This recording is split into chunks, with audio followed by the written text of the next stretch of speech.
आज पहाटे 6 वाजताच्या सुमारास पोलीस स्टेशन मूल येथील डीबी पथक गस्तीवर असताना संशयास्पद चारचाकी वाहनावर कारवाई करत 2 जणांना अटक करण्यात आली आहे. मिळालेल्या माहितीनुसार तहसील कार्यालयासमोरून पांढऱ्या रंगाचे अशोक लेलँड कंपनीचे दोस्त वाहन क्रमांक MH27DT1542 हे वाहन संशयास्पदरित्या चंद्रपूरच्या दिशेने जात असल्याचं पोलिसांच्या निदर्शनास आलं. पथकानं तात्काळ वाहनाचा पाठलाग करून ब्लू बियर शॉपीसमोर ते थांबवले. वाहनाची तपासणी केली असता त्यामध्ये 8 गोवंश जनावरे आढळून आली.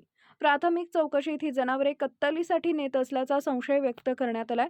संबंधित जनावरे बिनबागेट चंद्रपूर येथील 40 वर्षीय शेख अखिल कुरेशी यांची असल्याचं समोर आलंय.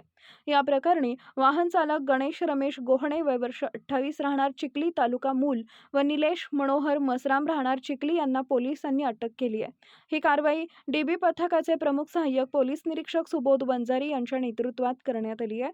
घटनेप्रकरणी संबंधित कायद्यानुसार गुन्हा दाखल करण्यात आला असून पुढील तपास पोलीस करत आहेत. लाईक करा, शेअर करा, सबस्क्राईब करा आणि बेल आयकॉन प्रेस करा.